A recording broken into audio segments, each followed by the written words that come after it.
recording. So Hare Krishna and welcome to our Gita Gyan level 2. And this is we have both groups today again. We will be covering the chapter 2 of the Bhagavad Gita. Gita Mahatmya. So let us start with the Guru Pranam. Om Ajnana Timirandasya Jnananjana Salakaya Chakshur Militam Yena Tasmai Shri Guruve Namaha.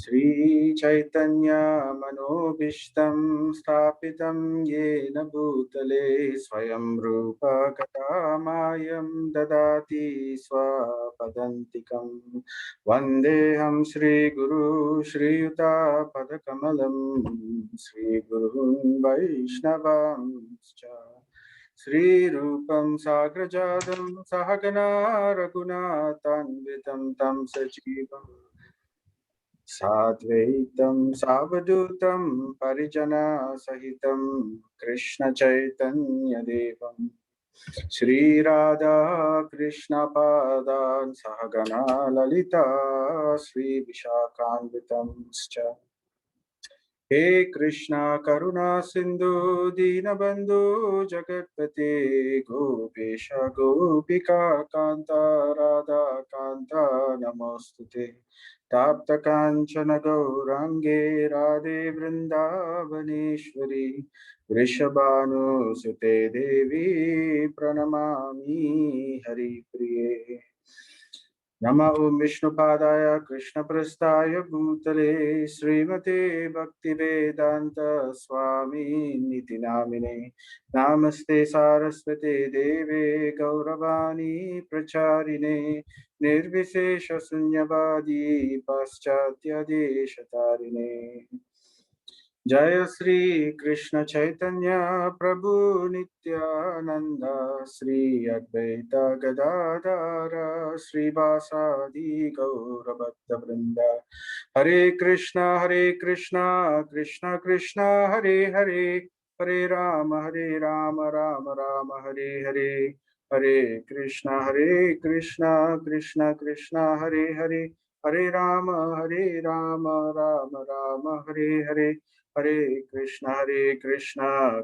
Krishna Hare Hare Hare Rama Rama Hare Hare Om Namo Bhagavate Vasudevaya Om Namo Bhagavate Vasudevaya Om Namo Bhagavate Vasudevaya Namo Vishnu Padaya Krishna Prasthaya Bhutale Srimati Bhakti Vigna Vinasha Narasimha iti namine Mukam Karoti Vachalam Pangum Langayatim Girim Yat Kripa Tamaham Vande Sri Guru Dinatarinam Paramananda Madhavam Sri Chaitanya Mishwaram Om Tat Sat. So Hare Krishna again to everybody. So we are discussing the stories from the Gita Mahatmya, which is from the Padma Purana, Uttarakhanda chapters. And this is where Lord Shiva is glorifying the Bhagavad Gita chapter by chapter. And he's telling the glory of each of these chapters. And in this conversation with Lord Shiva is quoting another conversation, which is between Lord Vishnu and Lakshmi Devi. So it's a conversation inside a conversation. So in this way, we are hearing the glory of each chapter. So we heard chapter 1 last week, the Susharma and the bull, the parrot. So how we basically, in essence, we've learned simply by hearing chapter 1, which is not even so much of Krishna speaking inside chapter 1. It was mostly, talking about Duryodhana and then talking about Arjuna's illusion. And then in this way, but still, simply by hearing and reciting chapter 1 alone, we were able to, what was the main benefit of it? If you remember, simply by hearing Susharma, the parrot, Susharma, and the bull, all of them, the bull was Susharma, the prostitute, all of them were able to destroy mountains of sinful reactions. So that is the first thing that we get from Bhagavad Gita. So we are able to destroy our sinful what do you call, sinful reactions, so that we do not have to suffer in hell. So this is the reason. This is one of the first fruits of receiving the knowledge of Bhagavad Gita. But that is just one thing, just being saved from hell, that gives us protection, but it doesn't necessarily bring us back to Godhead, right? So we still have to purify ourselves. So, but it can be a beginning. Like Susharma, after hearing the pastimes, they continuously recited Bhagavad Gita again and again. So then it became bhakti, because they were reciting Bhagavad Gita. Even if it is chapter 1, it was still, because they were continuously doing it, it was bhakti. Bhakti means continuous service, right? So therefore, they were eventually able to, after reciting this chapter so many times, at the end of their lives, all of them eventually attained the lotus feet of the Supreme Lord. So that is the idea. So anyway, so let's continue. So we've heard this, we've seen this slide already before, where Lord Shiva describes to Parvati, and in this way, Lord Shiva is talking about a conversation that took place between Lord Vishnu and Lakshmi Devi. So after hearing chapter 1, Lord Vishnu says, "My dear Lakshmi, you have heard from me the glories of the first chapter of Bhagavad Gita. So now please listen carefully as I tell you the glories of the second chapter." And then we heard the Susharma, the bull and the parrot in the first chapter, right? Second chapter is about Deva Shama, a very, very learned and it's a learned, nice Brahmana. So in chapter 1, we had a bad Brahmana. Susharma was a bad Brahmana.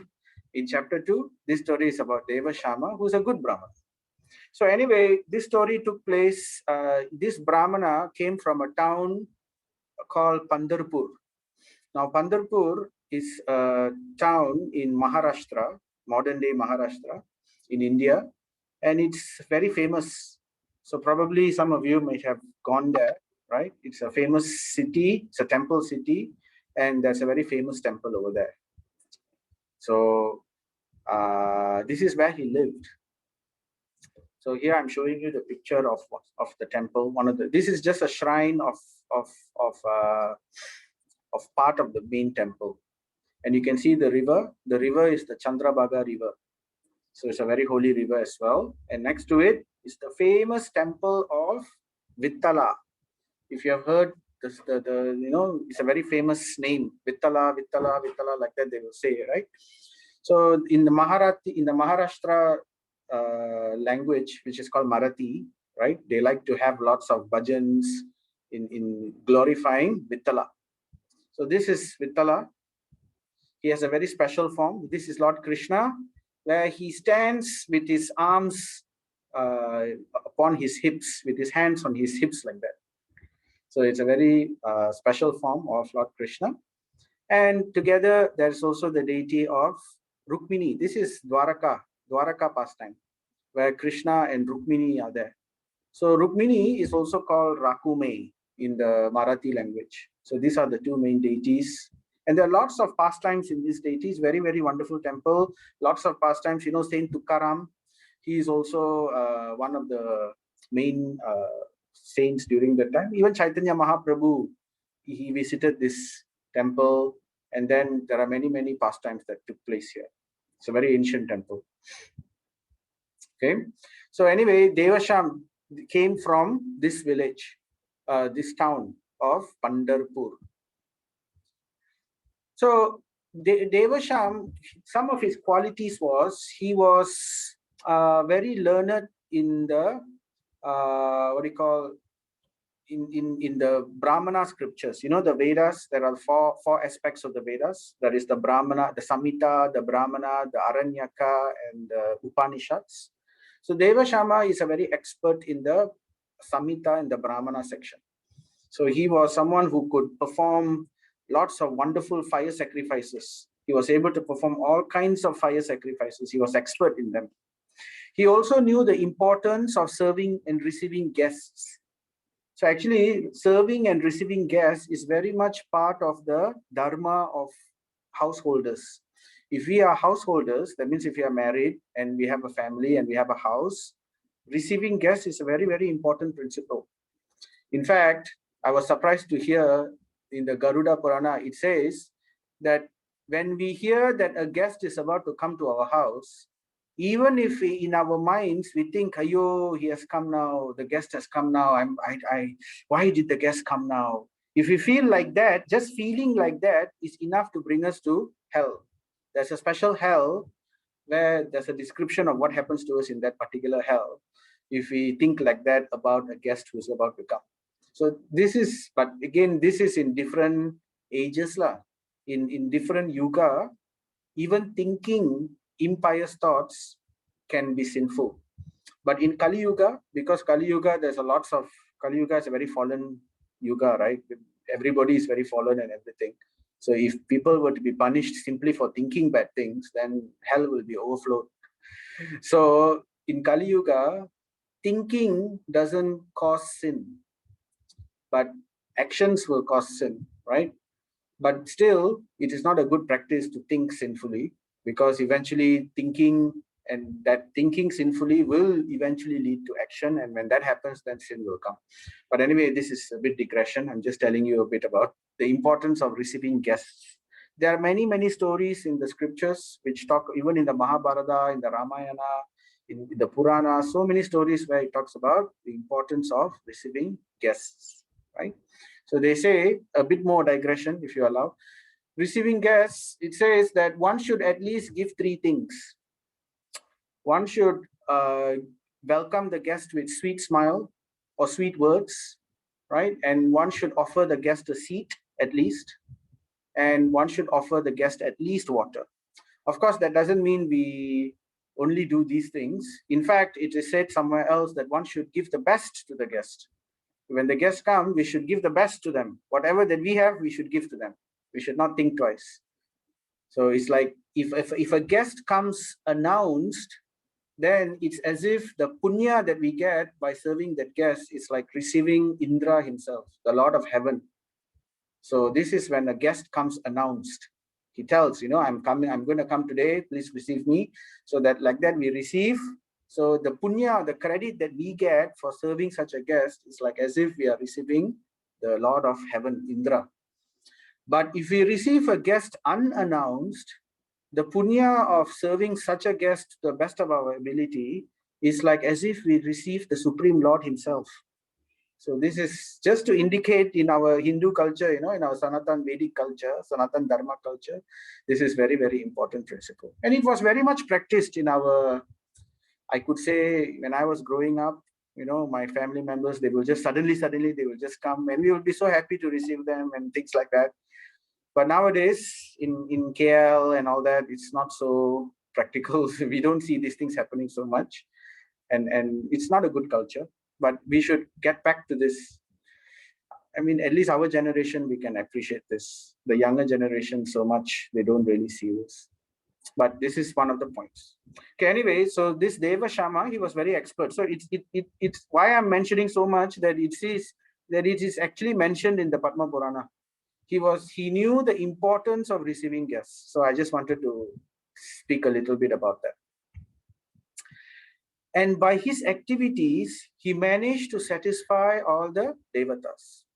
But we have to understand that these things are basically dharma. They are punya activities. They will not save us from the cycle of birth and death, right?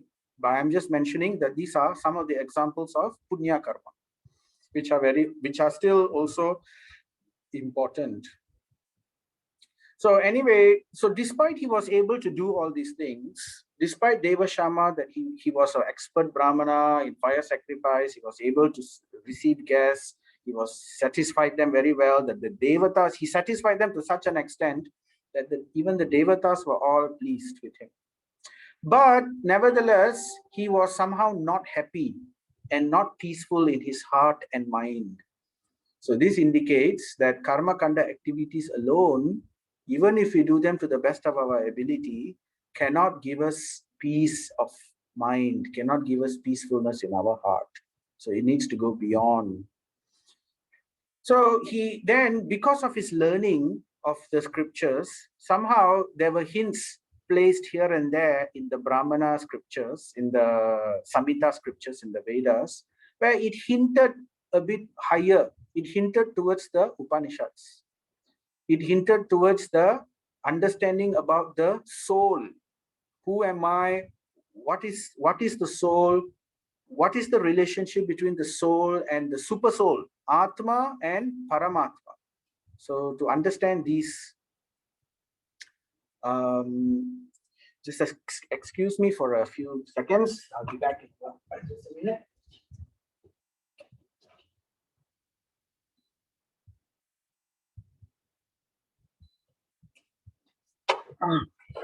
Okay, sorry for that. Okay, there's an interruption. Okay, so I was saying that, yeah, he wanted to understand, he wanted to know more about the Atma and the Paramatma, the relationship between them. So, but in that area, somehow there was not so many people who was able to teach him about this. And he tried to ask a few people, but then not many people were able to fully explain this concept to him in a satisfactory way. So, but he never gave up. He would invite many yogis, many tapasvis, austerity people who perform austerities, and he will feed them, invite them as guests. But slowly, his knowledge will build. He will get to know a bit more. But then he was still not satisfied. So one day he decided, okay, enough with all this. I need to know, because otherwise I will not be satisfied. So therefore, let me now go. Let me go traveling. While I'm traveling, I may find some answers to what I'm seeking. So then he started traveling, and along with his travel, one day he met a yogi, and this yogi was sitting and he was meditating upon the Paramatma within his heart. So he was following the process of the Ashtanga Yoga, the Jnana path. So he was sitting cross-legged with his eyes fixed at the tip of his nose, in seclusion, absorbed in meditation. And he was able to see that this yogi was extremely peaceful. That the peacefulness that he was looking for as a fruitive worker, as a karmakanda, right? He could not find it in his life, but he found that this yogi was showing that peacefulness. And then he slowly, very respectfully, somehow he came to this yogi and he approached him and he asked this yogi, can you please tell me how to attain this peace that you are receiving? And then this yogi opened his eyes and he told us, Devashama, I cannot tell. He was following, he was, in his yogic processes, he was very strict in his yogic processes. So one of the things is he couldn't speak.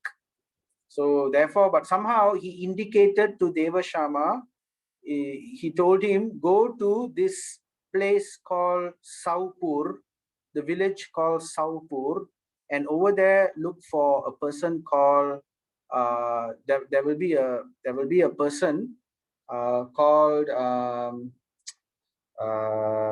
what's his name? Let me remember his name. Mitravan, yes, I forgot his name. Okay. There will be a person called Mitravan. He is a goat herd, a person who is taking care of goats. And he lives in this place called Saupur.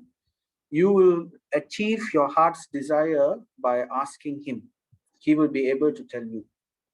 So then in this way, the yogi passed this message to Devasham, and Devasham also left and he continued in his travel. So here, see, go to the village of Saupur and learn from Mitravan, the goat herd. So then he went and finally he reached the village of Saupur. And this Saupur village is a very beautiful village. It is actually near the Himalayas area.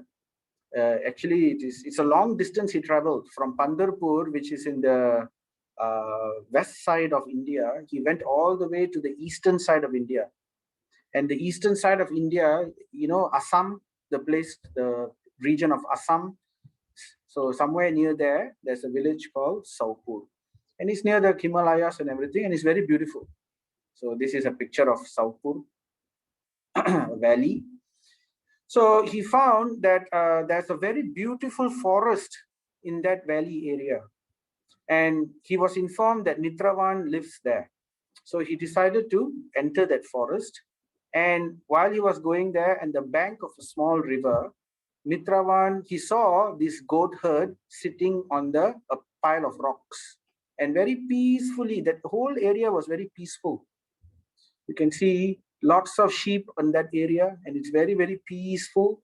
And Mitravan was also very, very peaceful. Just like how the yogi was so peaceful, in the same way, this Devasham, he saw that this Mitravan is even more peaceful than the yogi. He was even more peaceful than the yogi. And he was not doing any meditation. He was simply sitting on a rock and closing his eyes and humming something. So then this Devasham was amazed. So, wow, I must find out from this person. So then, and as he approached near to to Mitravan on the rocks, he saw to his surprise that amongst the sheep and the goats there was also tigers. There were also tigers and wolves and monkeys, and all of them were living peacefully amongst each other. You can see the goat and the tiger. They are next to each other. This is a real picture. I took it from a zoo. This is in national park in Siberia, where this tiger and the goat, they became friends for some reason. So anyway, it suits our story today. So like this, the tiger and the goat, they were all friends, and none of them were in a very aggressive manner. Everybody was peaceful. So when Devasham saw this scene also, he also became very peaceful suddenly. And then he went to Mitravan and sat close to him. And eventually Mitravan opened his eyes, and then with a smile, he welcomed Devasham and he asked how we could help you. And then Devasham said, I see that you're so peaceful. Can you tell me how this is so? Then Mitravan said, I am simply chanting the names of Krishna. So then Mitravan, after Devasham, he will still ask, please tell me, how did this come about? I see this amazing picture of this tiger and this goat, and all of them are living peacefully, and you are so peaceful. Can you tell me what is the secret? What's happening? So then Mitravan smiled and he thought for a while, and then he said, okay, I will tell you this story. Then he said, actually, long ago, right, when I came to this forest, first of all, and trying to take care of my goats and everything, usually I'll come here. But then one day, my goats happened to go to a certain area which was near there's a very, very beautiful forest nearby. I never entered into that forest. It was usually near the meadowland before the forest. But in this case, suddenly one day, one of my goats, he actually he actually veered away from the main path and he entered into this forest. And while in this forest, there was this tiger which was stalking the goat. And then the tiger was about to catch this goat, and the goat also ran, and both of them entered a certain area of that forest. As soon as they both entered that area of the forest, suddenly they became very, very peaceful. The goat stopped running. He wasn't shaking in fear anymore, and the tiger also didn't look like he was very ferocious or anything like that. Anyway, this is the picture of a tiger. The tiger was chasing the goat, but from this ferocious face, right, suddenly the tiger became very peaceful.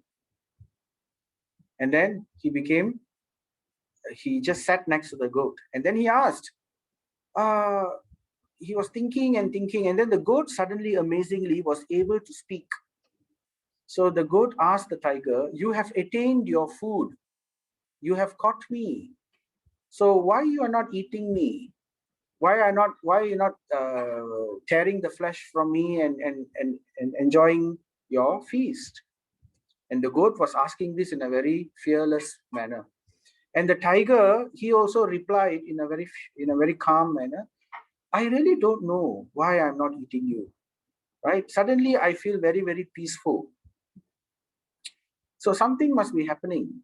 Then the goat is saying, I'm also feeling very, very peaceful suddenly. I don't know why I suddenly lost all my fear of you. Then, then the goat was thinking, okay, I see there's this monkey sitting, there's a monkey sitting on a tree, and he seems to be looking at us, and the way he's looking, it looks like as if he knows something. So let us go and ask this monkey, do you know something what that we do not know? So then this tiger and this goat, they approached this monkey and very respectfully they asked. Suddenly all of them can speak lah. So this is an amazing miracle story. So then they approached this monkey, before they approached this monkey, Mitravan came looking for them. Mitravan came running after the tiger and the goat, and when he entered the area where the tiger and goat were talking, he also became suddenly very, very peaceful. He was very apprehensive. He was scared, don't know what to do. But when he saw the tiger and the goat were peaceful, he was also peaceful. Then he was asking, and he heard the goat speak to the tiger and heard the goat's reply, tiger's reply. So then he also asked, okay, let us go and speak to this monkey. This monkey is sitting on this tree. He looks like he knows something. Let us talk to him. So this is the monkey. Oops, sorry. This is the monkey. So, and the monkey received them also very nicely. And he said, listen to me. I will tell you this very old story. And then you will understand why you are feeling like this. So story within a story within a story. So this is how the scriptures are sometimes. So then he told, actually, in this special forest, this forest is very special.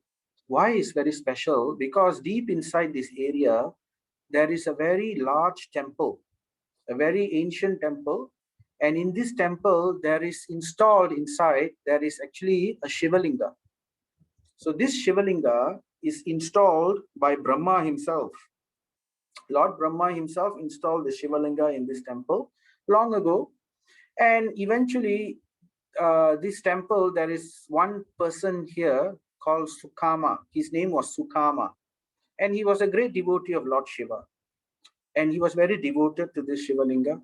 He used to come here to this Shivalinga and he used to pray and he used to serve. He, in fact, dedicated his whole life in praying to the Shivalinga. And he would pray. And after many austerities, he would bring flowers from the forest and water from the river and worship Shiva in this way. So flowers and all that. So then what happened? One day he met this sage. There was a sage who walked by and he came across this temple and he met Sukama. And then this Sukama received the sage very nicely and he served the sage very nicely as well. And after being served nicely, the sage being very pleased with Sukama, he gave a benediction. I will bless you. Actually, Lord Shiva has sent me. So I am going to now bless you with the highest benediction. So therefore he said, I'm not going to give me a stone. So he went to a stone and he inscribed on that stone the entire chapter 2 verses of the Bhagavad Gita. So after inscribing on stone this entire chapter 2 verses of the Bhagavad Gita, he taught Sukama to recite these Bhagavad Gita verses. And after teaching him, he said, by reciting these verses, you will attain the highest benediction that you can get by the blessings and mercy of Lord Shiva. So, and Sukama was very pleased to hear this. And he said, now all my learning and all my devotions has borne fruit. Thank you so much for this. I will certainly do this. So he chanted daily, every day, with great attention and great faith, he will recite these chapter 2 verses of the Bhagavad Gita. And what happened, by his piety of reciting the Bhagavad Gita verses chapter 2 every time, right? Eventually, he developed, his heart went through a transformation. He developed great devotion towards Lord Krishna. And in this way, he eventually went back to Godhead.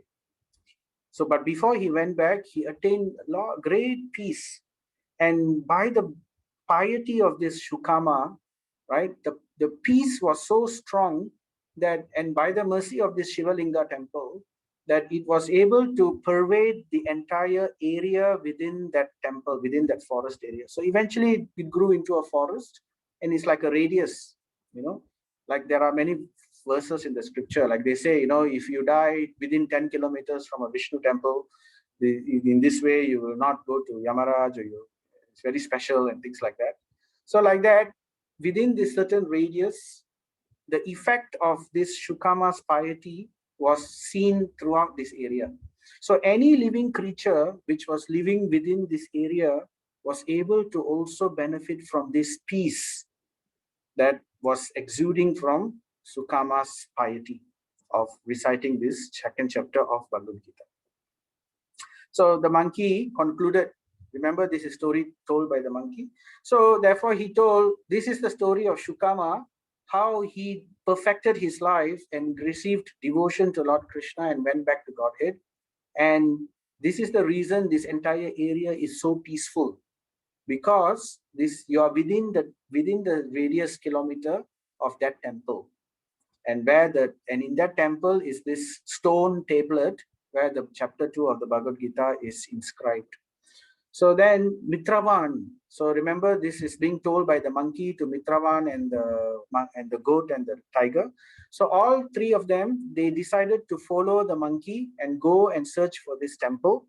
And in that temple, they found this tablet, stone tablet, where the inscription of the Bhagavad Gita chapter 2 was there. And in this way, after hearing the story from the monkey, Mitravan developed his faith, blossomed within his heart, and he started to recite this chapter. They brought back this tablet and they were reciting this, and eventually they memorized it. And in this way, they were practicing their sadhana every day, remembering and reciting and chanting the chapter 2 verses.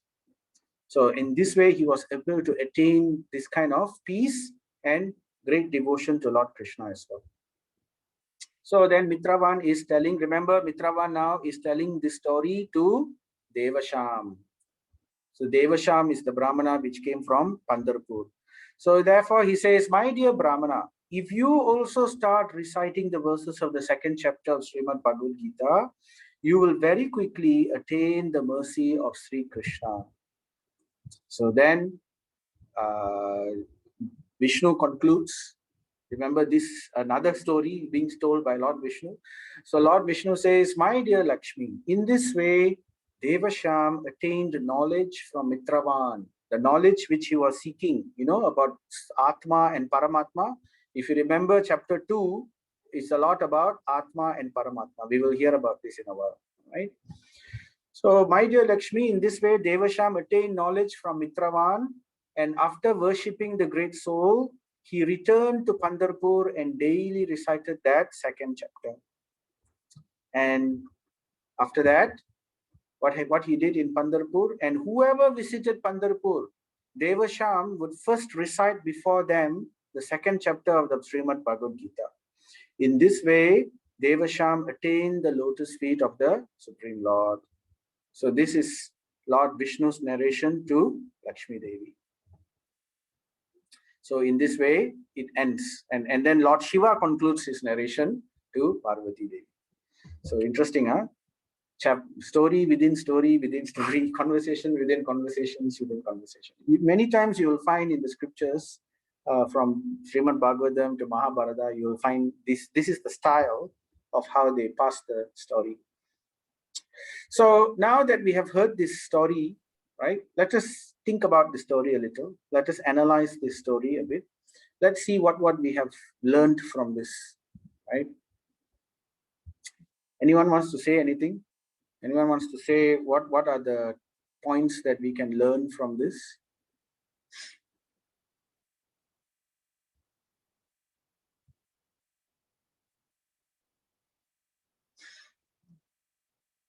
Any thoughts? Well, if not, we can, yeah. Importance of receiving our guest. Okay. Prabhu? Yes. Yeah, importance of receiving guests. Yes, that is one point. importance of hearing scripture, receiving gas, but that's not the main point, right? What else can we hear? What else? We learn many things. We Also learn, chanting. yes, thank you, Mataji. We learn culture, by reading these stories of the Puranas and going, remember Puranas come from where? Puranas are Smriti, isn't it? Smriti means to remember, that which is remembered. And what do we remember? Smriti is basically to help us remember the theory and instructions from the Shruti. Shruti means to be heard, right? So the textbook and the theory is there, but how to help us remember? So it's presented nicely in stories. So there are many, many points. So like this, we learn culture, we learn what is the duties of different ashrams and different varnas. We also learn higher knowledge about what is higher than, what are the different levels of knowledge. So like that. So the first thing we, like, for example, in the story of Susharma and the bull, right? We heard about how we can get safety from hell and from lower life from recitation of the Bhagavad Gita.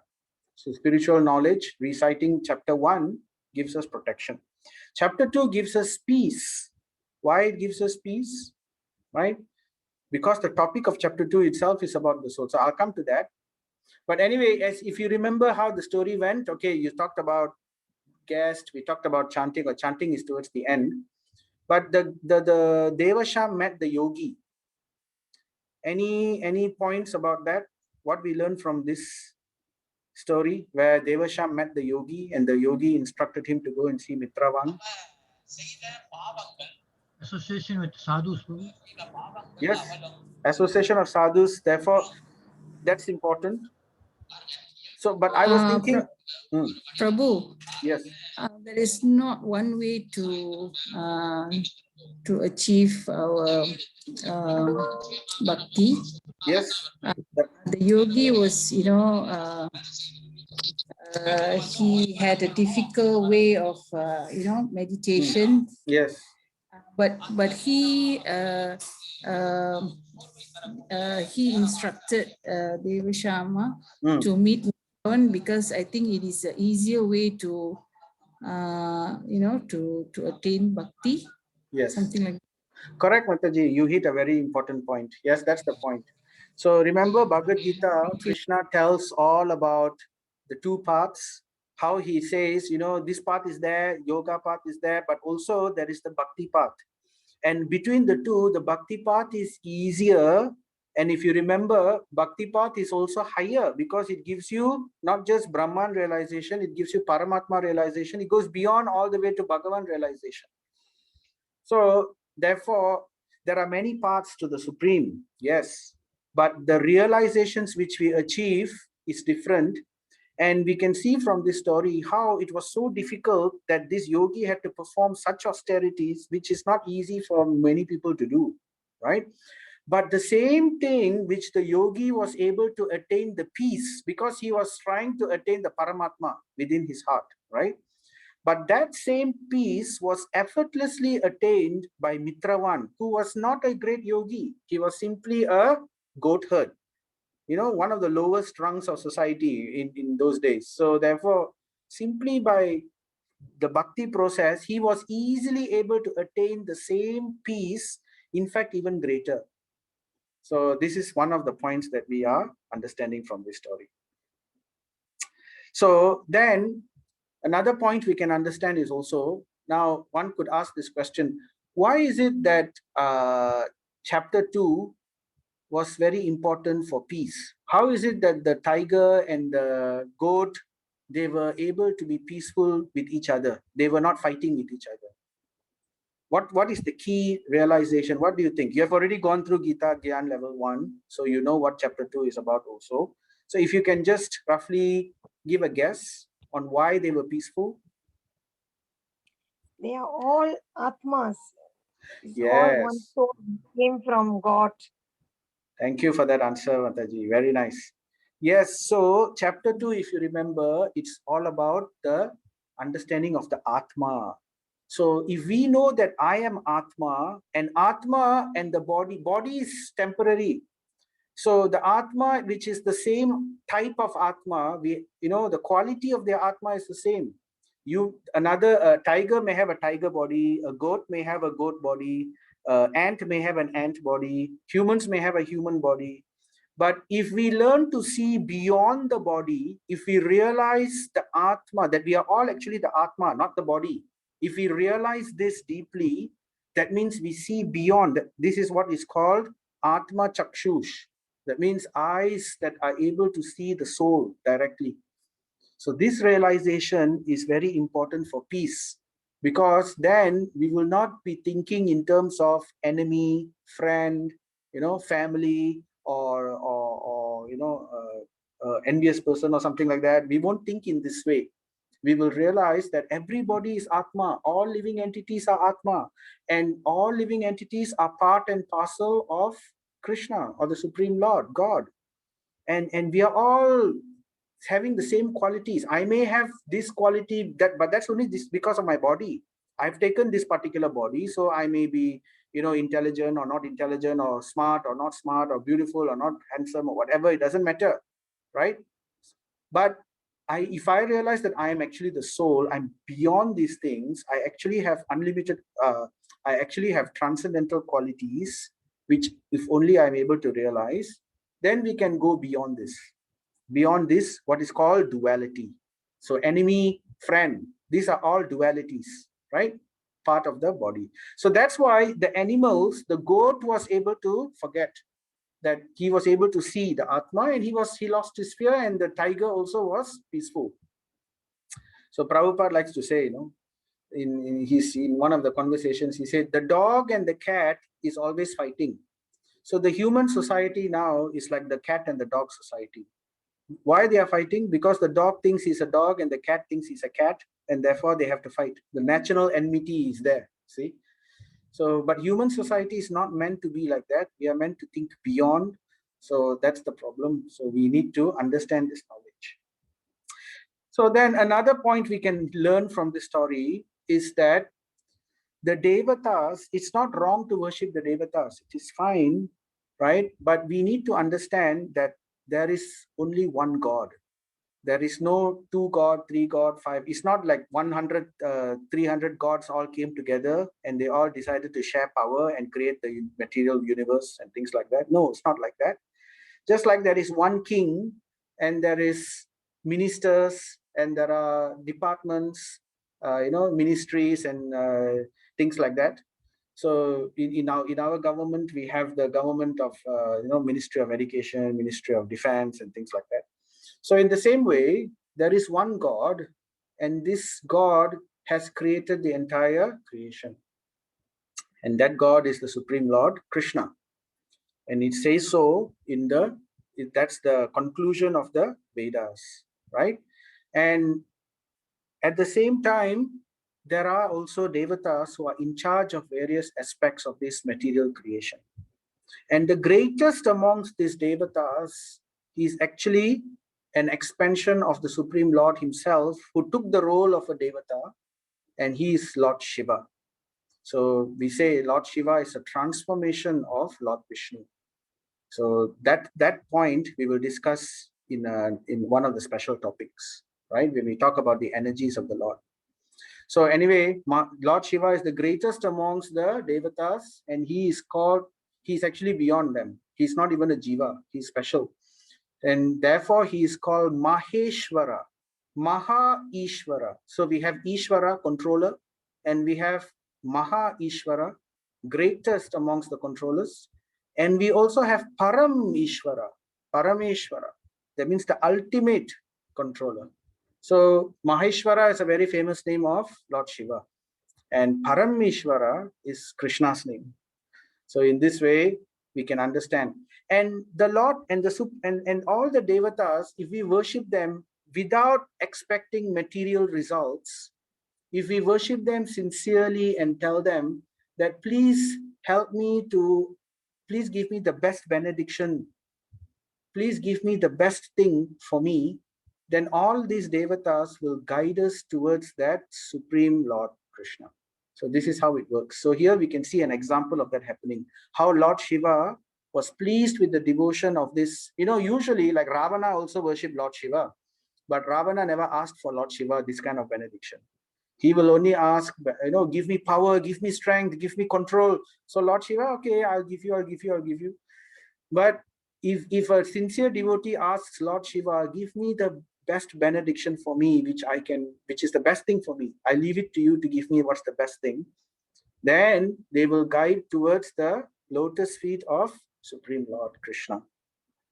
And that is when we can actually learn to come out of this material creation, because that is the ultimate benefit in the end, to come out from this cycle of birth and death.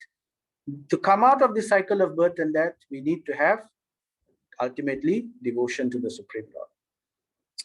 So that is the point here. We can see how Lord Shiva's mercy was so wonderful to Sukama, and in this way Sukama attained devotion to the Supreme Lord. And therefore Lord Shiva is also known as Vaishnavanam Yata Shambhu. So Shambhu is one of the names of Shiva, and it says Shambhu is the greatest of the Vaishnavas. Vaishnavanam Yata Shambhu. So anyway, that's one point. Another point we can also hear is recitation of the Gita is not only purifying for ourselves, it is also purifying to other people around us, purifying to whoever who hears, and also to the atmosphere within the house. So if we want to purify, that's why in generally in ISKCON society, when we have any kind of special ceremony, like we have a yagya ceremony, or we have birth, marriage, or any kind of even death, funeral, and things like that, we always go and recite the Bhagavad Gita there. So while the whatever else is going on, the holy name must also be going on. At the same time, we can also do things like reciting the Gita and Srimad Bhagavad Gita and the Srimad Bhagavatam. So it's very purifying, not only for ourselves, for the people around us, for the entire atmosphere, the entire area, the house. So it's one of the most purifying things to do. Okay, so with that, we have completed our story. So now let us just go quickly to chapter 2, the contents of, now let us talk about the contents of the chapter 2. So if you remember, chapter 2 was called Sankhya Yoga. Sankhya Yoga means basically to know the difference between matter and spirit. So this is very important, right? Because it's the basis of all spiritual understanding. If you want to know more about spiritual understanding, first of all, we must know that we are the soul. If we don't accept that we are the soul, then it's very difficult for us to understand God, or what we should do and what we should not do, and things like that. Because to know soul brings the theory of reincarnation, right? We need to understand that we are taking birth after birth, and that is described very much in this chapter 2 Bhagavad Gita. Now, if you remember chapter 2 Bhagavad Gita, it begins with Arjuna being put into illusion, right? He gives all his 5 excuses. He tells Arjuna, he tells Krishna, I cannot fight because of sasdi, compassion, no enjoyment, sinful reactions, fear of sinful reactions, destruction of family dynasty, and finally indecision. So he says, I cannot fight. But after hearing all these things, Krishna doesn't accept them. Krishna, those points are quite valid, all right, from one point of view, but Krishna is telling Arjuna, you are misquoting them. The points are not in line. So he rejects Arjuna's excuses, and he calls them weakness of the heart. Is impure. He calls them Hridaya Daurbalyam. Hridaya Daurbalyam means weakness of the heart, right? And he calls them Kashmalam, impurities. So it is not fitting for someone who is an Arya. Arya means one who knows the ultimate truth. Now, people who speak like this, the people actually can speak many philosophies. They can say all kinds of things. But the point is, if they do not know the ultimate truth, if they do not know the ultimate goal of life, then their philosophies are simply just philosophies, because it will not lead them anywhere. So here, Arjuna has been put into illusion. He doesn't know the ultimate goal of life now, and therefore he's bringing up all these points. So Krishna is telling Arjuna, you are speaking that which is not fit for a Arya, a person who knows the goal of life. Right? So then after that, of course, Arjuna doesn't argue with Krishna, but in material world, people will argue with us if you tell them like that. But that is the qualification of Arjuna. He was able to accept the Guru. He was able to accept Krishna as superior to his understanding. And he was, more importantly, he was able to understand the limitations of himself. He could recognize that he was in illusion. He was able to recognize that he needed help, that he needed to know higher understanding. So that's also very important. So people don't like to admit that they don't know, or they like to, the ego is there to block them. But Arjuna was able to admit, because to know one's disease is the first step towards cure, right? Half the battle is won when we know who the enemy is, or when we know the goal is. So just to know it is very important. So therefore he surrenders. Karpanya dosho pahata swabhavaha prachamitvam dharma sammuda chetaha. He says, now I'm confused about my duty due to miserly weakness, like how you're telling Arjuna Krishna. Now, therefore, he says, now you tell me for certain what is best for me. I am now your disciple. And that means I am surrendered to you. So please instruct me. So very clear, right? Therefore, this is the way to surrender to the lotus feet of the Guru, to understand spiritual knowledge. So it's important to understand it through the Guru, because therefore, we have medications, isn't it? So medications, when we are sick, we want to take medicine, we need to see the doctor to understand what medicine to take and what not to take, and how to take it according to time, place, circumstances, and situation, isn't it? So if you have gastric, then we have to tell the doctor, oh, I cannot take this particular medicine because I have gastric. Please adjust.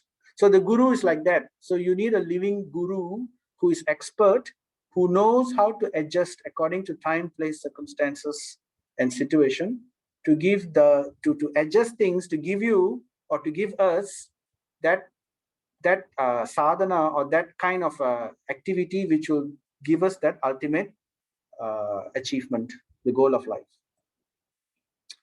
So then, after surrender, Krishna, he smiles at Arjuna. Prahasan, the word is used, smiles.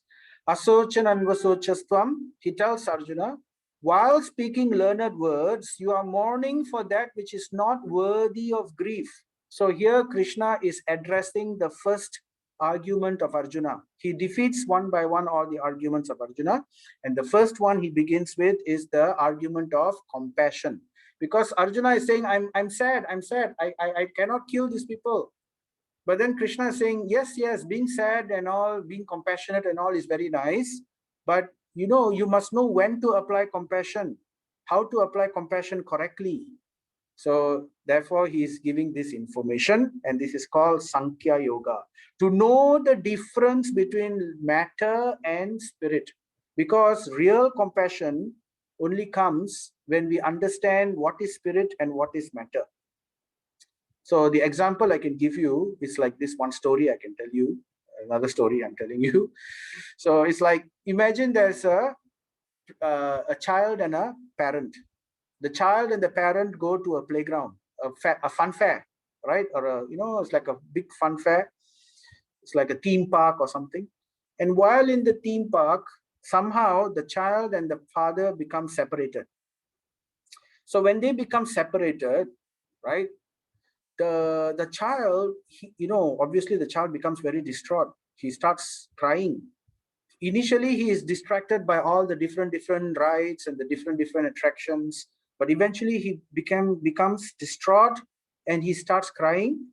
And then people around him, when they see that the child is crying, like there will be different let's say there are different people, and then one person comes to the child, and then he tells the child, oh child, you are crying. I think you must be hungry. You are crying. Are you hungry? The child says, yes, I'm hungry. But he couldn't let the child finish and say, okay, you're hungry. I will buy for you this food from this restaurant. I will give you, right? But then the child is crying, yes, I'm hungry. I will eat this food. But can you help me to go back to my father? Then the person says, oh, I'm sorry, I don't have time, I don't know, but I can help you with the food. Okay. Then in this way, then the child goes on to the next person. So out of compassion only, this person helped the child. So imagine, we can start thinking now. Compassion is correct, right? It's not wrong to have compassion, isn't it? But to what extent did this compassion mean to the child? So both is important, right? Then another person will come and say, oh, child, you're crying. I think, let me distract you. I cannot bring you back to your father because I don't know who's your father and I don't have no way of bringing you to your parents, but I can distract you. I will give you money. You will go and enjoy all your different rights. So, this is a small child, a very small child. So therefore, he is able to be distracted. So he goes on all the different rights and then he gets distracted. But eventually, again, he starts remembering his parents and he starts crying. So in this way, then another person comes. So like that, there is compassion. Somebody gives charity in terms of food. Somebody helps the child in terms of money, distractions, facilities. But ultimately, what does the child need? What is the greatest compassion one can give to the child? The greatest compassion is obviously if one can hold the child's hand and tell the child, I will bring you to your parents, and guide the child through the different distractions in that fun fair, and finally bring the child to the father. So that is the greatest compassion, isn't it? So that is what spiritual knowledge is. It is actually the greatest compassion, to give spiritual knowledge to people, because this will actually link them permanently to the ultimate father, and it will solve all his other problems. Because if the child is able to go back to his father, automatically the hunger problem is solved, automatically the no money problem is solved, automatically the no facility, all these situations are solved. So this is the one problem, one thing which solves everything, right? So the ultimate solution, the real, actual, true solution, because every other compassion is simply temporary and it's not going to really solve the problem. So Prabhupada says, there are many societies in this world. There are many foundations. There are many, in fact, governments are there, universities are there, governments are there, societies are there, and many of them are doing this kind of different charities. They are giving charity to the food, they are giving charity to poor people, they are giving charity to hungry people in different ways. So, but there are very few which can actually, without cheating and without deviating for personal name, fame, glory, or any other reason, can give the real knowledge of the scriptures, of the word of God to that person, which can one shot solve all the person's problem. Make this life the last life and bring that person back to Godhead. So that's the point, right? So this begins in this way, Sankhya Yoga. So therefore, Krishna is telling Arjuna, you need to know what is real compassion. So he begins by saying that, this is Atma. Atma is the real thing. You are not killing the Atma. You're killing the body. Yes, killing the body is not good also, but sometimes you have to kill the body if you are protecting Dharma and you are Kshatriya. Kshatriya, your purpose, your duty is to specifically protect Dharma. And if you don't protect Dharma, what will happen to Dharma? Dharma will be destroyed, just like the bull, we talked about the 4 legs of the bull. One by one, the legs of the bull will be destroyed by Kali, by Adharma. So as a Kshatriya, you have to protect Dharma. So you have to visit violence on people who aggress Dharma. That's your duty. You're not causing violence for your own selfish reasons or for whatever purposes. You're not doing it for gain, right? You're doing it for Dharma. So therefore, compassion for the body is important, but there's a higher injunction. You have to do this in order to, this is a higher injunction for it. So we learned about in chapter 2, I will just very quickly go through these points that what we have already covered in our Gita Gyan level 1. We actually went through all of these in detail in level 1 about the soul, right? We heard about how the soul is eternal. And these are the verses. I've put it in a table form, so it's easy for you to refer next time. So what is the soul is eternal. So if somebody comes and says the soul is not eternal, right, then this is not according to scripture.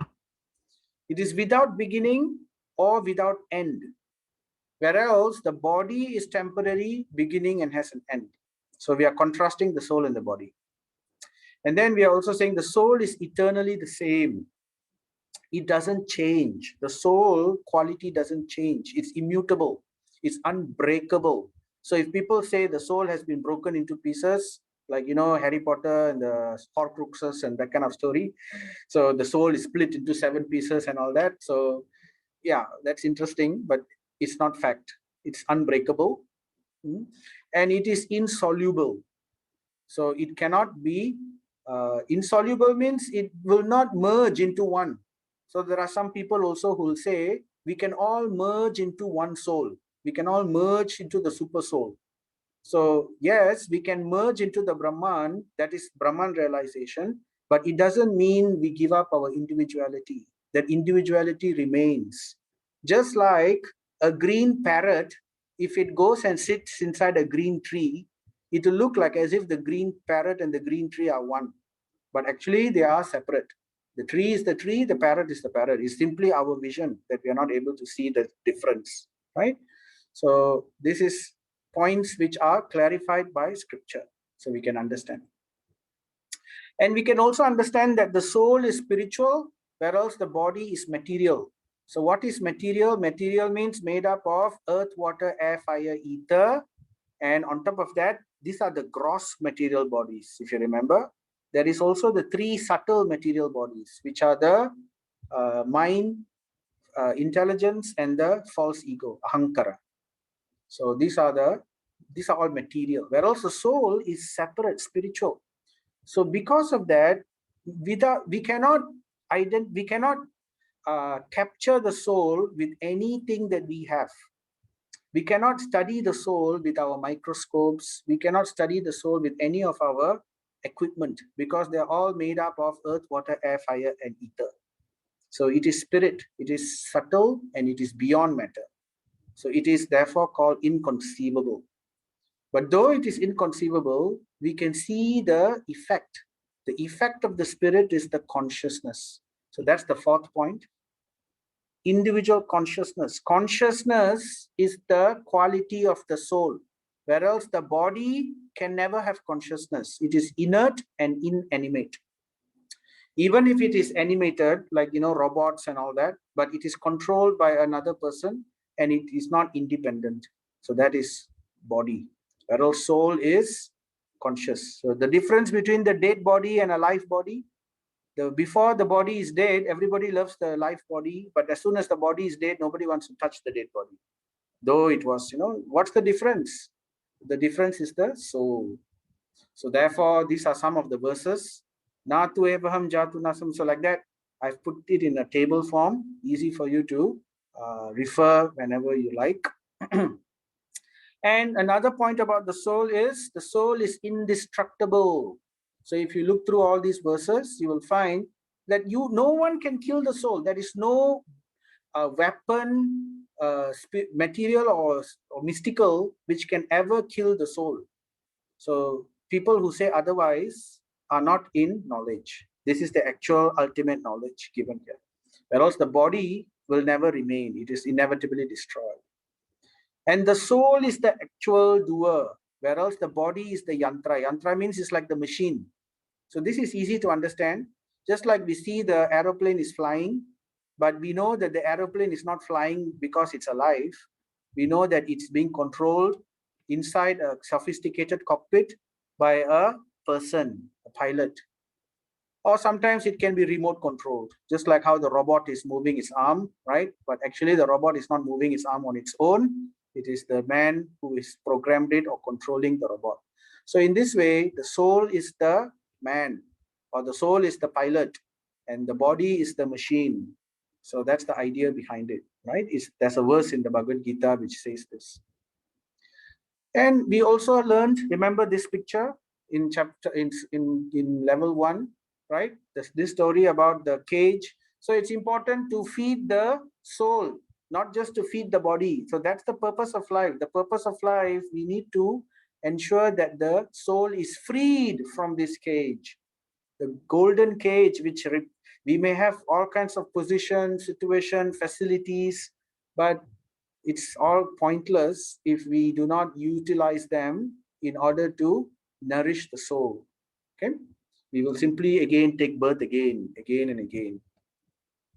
So therefore, and finally, the soul is inconceivable, achintya, and it is amazing because it is part and parcel of Krishna, Krishna's amsa. We are all amsas of Krishna, and at the same time, we are also Shakti of Krishna. So it's both simultaneous. So we are both Shakti and we are also part of Krishna. Just like we can say the child is like a part of the father and the mother. So therefore, we are part of God, but we are not God. We can never be God, but we are part of God. And just like God is large, He's Vibhu, He's huge, whereas we are minute, small, but the qualities are the same. So these are the understandings that we have. So the first lesson that we learn from this chapter. Not open. Apologies if I mute you, Mataji. Okay, thanks.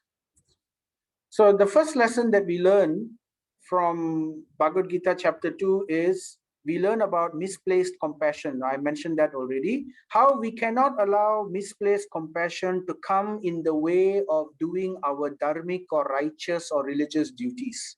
So that cannot be stopped on the plea of misplaced compassion. Compassion is important, yes, we are not saying it's not, but it cannot come in the way of dharmic duties, especially when it's their duty to do that particular thing. Like in this case, Arjuna has to fight. So then then we understand also that yes, okay, we understand that the body is temporary, the soul is eternal and everything, and the soul is not killed. But still, I'm sad, when somebody dies, somebody I know is going to die, I feel compassion. Should I feel no compassion just because the soul is eternal? The soul is not going to be killed. So does that mean I should, not be bothered? I can't help myself. I feel sad. We all do, isn't it? So Arjuna says the same thing also. And Krishna, to that, he gives the statement. Chapter 2, verse 211, I think. Matra sparsastu kaunteya sittoshana sukha dukkada agama payina snityas tam stitikshashva bharata. Sukha dukkada. He says, happiness and distress comes. Okay? We need to learn to tolerate them. Tolerate the dualities while we are discharging the duties. Yes, there is happiness and there is also distress. Both will come in this world. Why? Because this world is dukkhalayam ashashvatam. It is a place of dukkha. It is a place which is temporary. It keeps changing. The happiness is never permanent. It is temporary. In the same way, it always switches between the two. But in general, this is dukkhalayam, a place of misery. Why is this a place of misery? Just like hell is a place of misery, it's much more misery in hell. And heaven is a place of, people like to enjoy in heaven and things like that. So, but whether heaven or hell or this material world, earth, it's all part of this material creation. And within earth, we have the choices where we can make. Just like we have our duties, right? If we do well in our duties, if we follow our duties correctly, then we will get rewarded. And if we do our duties badly, if we are disobedient and cause problems, just like the law, if we follow the law and we do lots of nice things, and then we get promotions, and the government will give recognition and things like that. But at the same time, if you break the law, we will get punishment. So heaven and hell is like that. So heaven is like you get recognition, you get enjoyment, and hell is you get punishment. But where is the place where we make those decisions? That is earth. So on earth, we make these decisions in the human form of life. But it is still heaven or hell, they are still within the material world. So we need to go beyond so we don't have to take birth again. So while we are here, there will be miseries. So let us not lose track of what is the real purpose of our life. That is Aryan, to know the goal of life, right? So Krishna will say, so therefore we can understand what is death. And so death is simply, in this chapter we learn, it is simply the soul going from one body to another, and a sober person is not bewildered. So he does not get bewildered. But Krishna doesn't say you don't have to feel sad. Yes, we may feel sad, but we don't have to lament terribly, right? We can still have focus in our life and we can still move on. So he says, just like a person puts on new garment, if we are able to see from the viewpoint of eternity, we can understand that this is just one of the many clothes that we are changing in our daily life. So we don't feel sad for the old clothes, right? What's important is we are healthy and happy, right? So therefore, in the same way, the change of body is not something which is to be lamented upon. So we should be fixed on this knowledge, and we should uh, focus on the real goal of life. So Krishna says, one who has taken birth is sure to die. And after death, one is sure to take birth again. Therefore, this is the important point here. Therefore, this is verse 227. In the unavoidable discharge of your duty, you should not lament. Right? Therefore, you need not grieve for any living being. It's not necessary. But I'm attached. I'm attached to these people and everything. I will miss them. I'm still going to be disturbed, right? I'm not at that level. Then Krishna understands. Therefore, he gives the next verse, Matra Sparsastu Kaunteya. He tells Arjuna, happy. Yes, I know, Arjuna, if you feel that way, but still happiness and distress are part and parcel of this life in this world. And we have to learn to tolerate them with, and he says, tolerate happiness as well as distress. Now we find it easy to tolerate. We can understand if we say tolerate distress, but what do you mean tolerate happiness? Why should I tolerate happiness? Let me enjoy happiness. So we should tolerate happiness because happiness can distract us from the goal of life. If everything goes very well in our life, not many people will think about God. Not many people will think about the goal of God, because, who wants to chant? Chanting is so difficult. Why should I do all these things? Why must I read Bhagavad Gita? I'd rather do something else. So therefore, happiness is to be tolerated so that we don't lose track of what is really important in our life, because we should know that that happiness is not permanent. It's going to drop anytime. And when the distress comes also, at the same time, we should not allow it to distract us completely. We should still keep our focus and goal in life, right? And in this way, execute our duties. And then Krishna begins to hint. He tells Arjuna, okay, duty, that's all very nice, right? He talks about karma kanda. We will go in detail about karma kanda when we talk about the law of karma. Okay, this will be one of our special topics.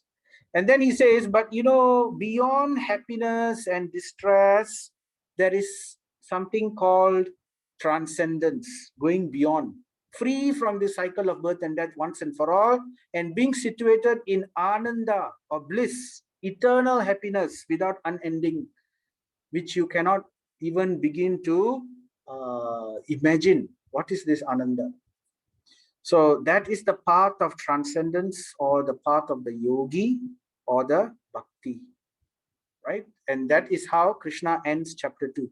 He talks about all this, and he speaks about the paths, right? After talking about Atma, he talks about karma kanda, doing duty for the sake of and all that. Then he says, go beyond simply doing duty for enjoyment, right? Or righteousness. Do it for the sake of duty alone. That's karma yoga. He gives a brief summary. Then he goes and says, better than that is you do it for me. So that is bhakti yoga. Which is the ultimate goal and point. And then he tells Arjuna, Arjuna will ask, how is such a person, he's suddenly hearing transcendence, yogi. Okay, tell me about this yogi. Tell me about how such a person behaves. And then Krishna will talk about how such a person is thinking and behaving. So we didn't cover this part in level 1, but we will talk about it in later on one of the special topics when we talk about when we talk about guru. So we will learn about the yogi or the one who is in transcendence later on. Okay, we won't talk about it here, but if you want to read, you can also. It's basically how a person acts and behaves when he is in transcendence. Just like we saw Mitravan, we saw the tiger, we saw the goat, all of them were already in that sthita prajna. That means they were already situated in perfect peacefulness, right?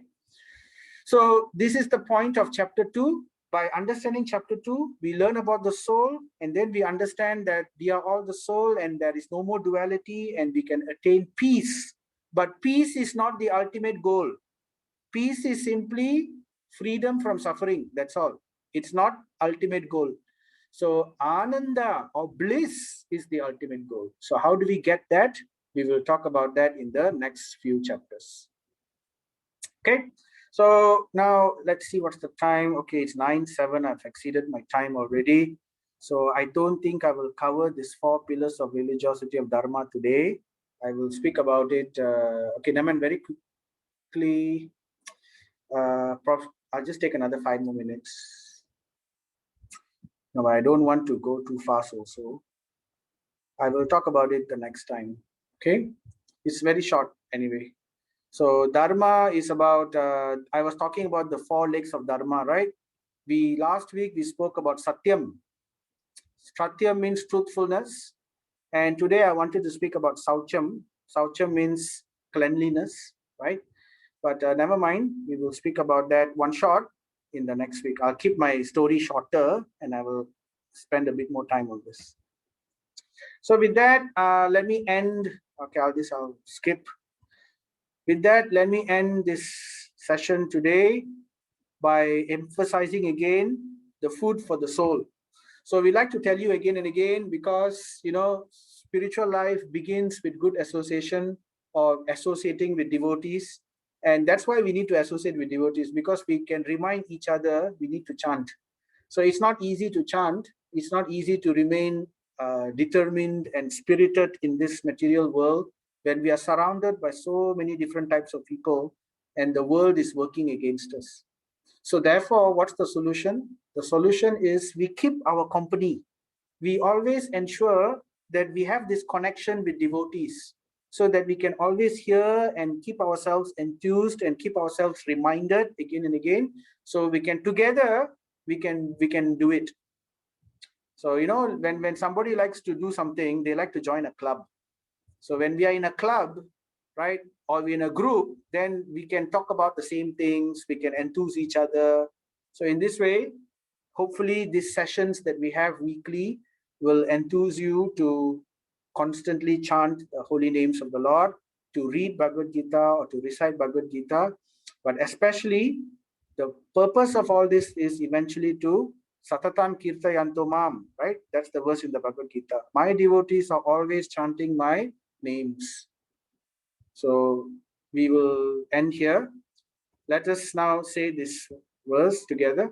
Jai Sri Krishna Chaitanya Prabhu Nityananda Shri Advaita Gadadhara Sri Vasadi Gaura Bhakta Vrinda Hare Krishna Krishna Krishna Hare Hare Hare Rama Rama Rama Hare Hare Hare Krishna Krishna Krishna Hare Hare Hare Rama Rama Rama Hare Hare Hare Krishna Krishna Krishna Hare Hare Hare Rama Rama Rama Hare Hare. Om Tat Sat. So now we will open up to any questions from anybody.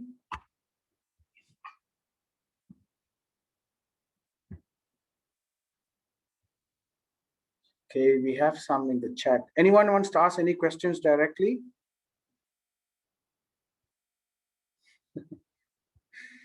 Don't call me Guru. I'm not Guru. I'm just reading the chat. Hare Krishna Prabhu. Hare Yes. Krishna Prabhu. Remember the yogi that was meditating in the jungle just now? Yes. We were talking about. He was meditating. The sadhu, no, the other guy, Devasham. Yeah. Devasham was seeing that the yogi was meditating and he can see Krishna. The soul is Krishna is in between his heart. Right. Okay, now, how is it that Krishna is in between the heart, of course, the soul. So the soul is also accompanied by Krishna in the same place, is it? The soul Yes. Yes, it's in the region of the heart. In every living entity, and particularly for the human being, in the region of the heart, there are two souls. Just like in a tree, there may be two birds sitting in a branch. So one bird is sitting and eating the fruits of the tree, and the other bird is sitting next to that bird and looking at that bird and thinking, when will the bird look at me? So in the same way, the soul is in we ourselves are in we ourselves is one soul, and we are situated in the region of the heart, and together with us there is also the Paramatma. So the yogi, the bird who is turning to look at the other bird, this is the bird, this is the yogi, the one who is taking up transcendence. The moment the bird turns to look at the other bird, that is exactly what is described as a spiritual realization. Oh, that means the soul must look at God himself within itself, is it? God is not very far away. So God is actually Krishna in Paramatma form. He's so kind. This is the benediction of the Lord. You know, God alone, he never leaves us alone. Just like the parent, you know, the parent will tell the child, and the parent may have a fight. The child will say, I had enough of you, oh father, let me go away. I'm going to go, and I'm going to go. Like that, he leaves the house. But the father never leaves the child. The child may leave the father, but the father will say, oh, he'll call up his friends. My son has walked out from my house. Can you all please watch out for him? Because if I come, he will not like me. But you know, I will put CCTV. I will ensure that I have people who are watching over him. So in this way, but the Supreme Lord is not an ordinary father. He is the ultimate father. His powers are unimaginable. He can directly come with us without us knowing it. So this is how he comes. He comes within us. So he's always, we are never alone. So therefore, never feel alone, and don't ever think that God is so far away in Goloka, in Vrindavan, or in Vaikuntha. He is there, yes, as Bhagavan is the ultimate form of God is there, but he's also expanded himself in our heart out of compassion to be with us in every situation. All we have to do is just see him. Okay, Prabhu. There are some yoga, Ashtanga yoga and all that. They say the soul is in between the both eyes, that is in the region of the forehead where the light is focused, and then the pineal glands or kind of the soul is situated there. How is that theory is differs from the theory that we are talking about from the Bhagavad Gita? It's not the soul. They are saying when they focus on the forehead, they are focusing on the chakra. There are chakras in our body from the top to the forehead to the, you know, at there's the Muladhara chakra, and then I forgot some of the other chakra names.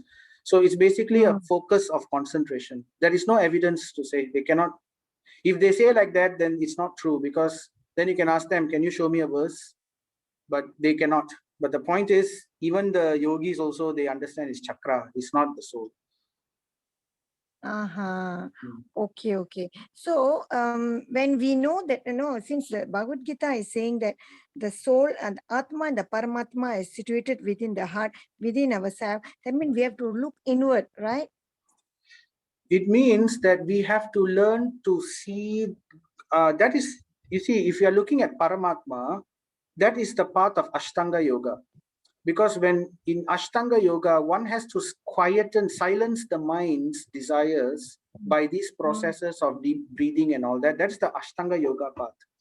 But Paramatma realization is not the highest realization. So beyond Paramatma is Bhagavan. And if you realize Bhagavan, then automatically Paramatma, Brahman, everything is automatically part and parcel of it already. So the bhakti process is not to look at Paramatma. We understand, we know about Brahman, we know about Paramatma and everything, but we are one shot going, it's like directly we are petitioning to the Supreme. We are not going through anything in between. So that is the bhakti path. Okay. What we do is we learn to see Paramatma in every living entity, and we give respect to every living entity, and because the Paramatma is there. So we have the knowledge, but we do not follow meditative processes to see the Paramatma within us. We directly try to approach Bhagavan by chanting. How we can approach Bhagavan is because Paramatma is inert. He's just sitting in our heart. He's just standing there and he's not doing anything. Whereas Bhagavan, we have Nama, Rupa, Leela, Guna.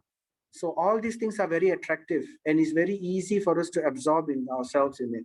So that's why the bhakti process is easier and it's actually more practical. Okay, Mataji? Oh. Yes, Prabhu. Yes, Prabhu. Understand. So it is the Atma, Paramatma that we are concentrating. So no, and it's a bit not very clear about Atma and Paramatma that is within us that we are concentrating on, and then for us to reach the Brahman and Bhagavan, it is beyond this, is it? You see, if we want to do Paramatma realization, then we follow the Ashtanga Yoga path. We take the Jnana path. We go to the forest. We have to follow the rules and regulations given. You know, there are the yams and the niyams, the do's and the don'ts. And then after that, we do the asanas, and then we do all the asanas just so that we learn to sit. And then from there, we control our breathing, and this way we quieten our mind, and then we learn concentration, and we concentrate on our chakras. And then in this way, eventually, slowly, we learn meditation, we meditate on the Paramatma, and then eventually the Paramatma is revealed. So we can do that process also if we want, but that process is not practical in this age. And practically speaking, people who say that this process, you know, they advertise this process, you will find very, very, very, very few people who are able to achieve this. And you can see Krishna's opinion in Bhagavad Gita. So Krishna himself tells that better you follow the bhakti path. So if we want to not follow the bhakti path, we can, but in general, it's better to follow the recommendation of someone who knows better. So that's Krishna, and Krishna recommends the bhakti. And the bhakti path is, in this path is very easy. One doesn't have to do this kind of meditation. One doesn't have to leave the family and go and surrender everything and become sannyas and things like that. No, it's not necessary. In the bhakti path, all we have to do is simply chant Hare Krishna, chant the names of God, right? Shravanam, yes, Shravanam, Kirtanam, hear about Krishna, chant about Krishna, remember about Krishna, and then serve Krishna. So in this way, we can and pray to Krishna. Krishna says, right, so many verses in the Bhagavad Gita. We will see later on also, right? Man mana bhakta mad bhava mam namaskuru mad yaji. He says, you know, offer your obeisances to me. So like that. With the nine path of bhaktis. Yes, the 9 processes of bhakti. So in this way, anybody can do it. We have seen, there are so many examples where you can see even Mitravan, a simple goat herd, he was able to achieve this. So therefore, that's the idea here. That's the spirit, and that's the basically the message that Krishna is trying to pass to Arjuna. Okay, Mataji? Okay, Prabhu. All right. Okay, Prabhu. Thank you very much. So there is one question by Dr. Mohandas. He says here, is it okay to have a nice celebration kind of funeral because the Atma is moving to a higher place? Yes. So especially that's why in amongst devotees, especially in very special devotees like, you know, gurus and things like that, the death is not inauspicious. It becomes very auspicious because the consciousness of that person is so great that when they die, it's not inauspicious. So it becomes a festival. It's celebrated as a festival, right?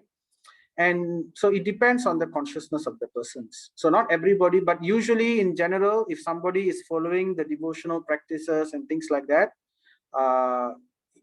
devotees are sad because they lose their association with that person. But at the same time, we are happy. So, you know, in ISKCON funerals, you will find people doing kirtan, dancing and jumping about sometimes. So, and there's always kirtan, there's always prasadam. So yes, both are there. And there's always Bhagavad Gita reading. So this kind of things are there. Any more questions? Thank you, Prabhu. Thank you. Okay, Hare Krishna. Prabhu. So there's no more questions in the chat. Any other questions? Anybody wants to say anything? Oh, one question, but this question I didn't expect from audience last time. One person asked, our Atma is situated in the bottom of the heart. He just asked me that if they go for heart transplant, what happened to the heart, Atma?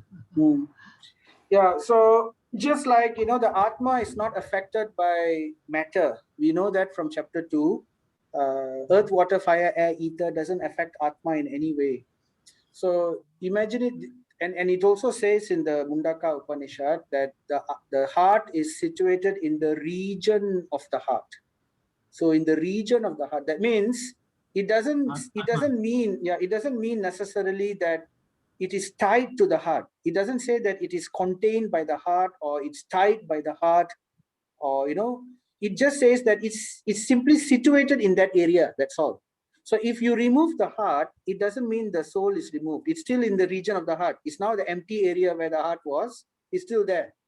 So it's just a gross material organ which is removed. And then someone might say also, you know, what about creatures, animals, or living entities which has no heart? So yeah, so the point here is in some way, in any living entity also, there will be one central place where it controls the body. So, and in human beings and in upper living creatures like mammals and things like that, well, the heart is very important. But even in microorganisms, there is the nucleus, right? So it can be considered like the heart. So in this way, it's not literally means the heart. For human beings, it does, but for other living entities, it is equivalent to the function of the heart in the sense that it is the central sort of situation. Hare Krishna, Prabhu, that's my understanding. Yes, Prabhu. Isn't the soul a size of an atom? Yes, it's very, very small. Very small. So it doesn't matter which part of the heart. It is somewhere in your body. That's all. Yes, you're right. It is extremely small. That is the verse in the Svetashvatara Upanishad, which says that if you take the tip of your hair and divide that tip into 100 pieces, and you take that one piece out and you divide that into another 100 pieces, that would be the rough size of the soul. So that is almost like, 100 times 100 magnification of a very, very small particle. So it doesn't matter where the heart is, where the soul is. Correct. Soul is some point. Yes. So we understand it's situated in that point, but it's a very small dot. So therefore, my Guru Maharaj likes to tell me, we should act according to our soul size. Because, we sometimes have very huge inflated egos. So my Guru Maharaj will tell me, your ego should be the size of your soul. You should not have that kind of ego. So anyway, so that's the idea. Any other questions? Yeah, Prabhu, one more. Prabhu, you see, since the Atma and Paramatma is situated in the heart, during death, the Atma leaves the body, all right? Leaves the body. So the Paramatma also lives together, is it? Yes. Together, what leaves the body? Not only the body, only our gross body we are leaving behind. Remember, our subtle body comes with us. The soul is floating in the subtle body. The subtle body is like the mind, intelligence, and ahamkara, the false ego. It's like the description is given in Bhagavad Gita. Krishna says, just like the wind carries the fragrance from the garden to our nostrils, so in the same way, we leave the gross body behind. you know, but the mind, intelligence, and false ego is like subtle, invisible. And these three will carry the soul and the Paramatma together. Why it carries? Are we telling the thing to carry? We are not telling the thing to carry. It is the Paramatma who's directing. So that's the purpose of the Paramatma. The Paramatma is there to control the situation in our body, to control everything so that we transfer from one point to another point at the time of death. So he's overseeing everything. The Supreme Lord is overseeing. That's why it's called the witness. He knows everything. We cannot hide from him in anything. So he knows the deepest points of our desires. So that's the thing. Yes, Mataji. Yes, okay, thank you, Prabhu. Okay, so if there's nothing else, thank you so much for all the questions and also for coming. It keeps me enthused also. So I'll see you all next week and have a nice evening. Hare Krishna to everybody. Same to you. Thank you very Thank you, Prabhu. Hare Krishna. Hare Krishna. Thank you, Prabhu. Hare Krishna. Hare Krishna. Vanchakalpatarubhyascha kripasindhubhyeva patitanam pavanebhyo Vaishnavebhyo namo namaha. Bhagavad Gita ki, Srila Prabhupada ki. Jai. Hare Krishna. Jai. Jai. Krishna.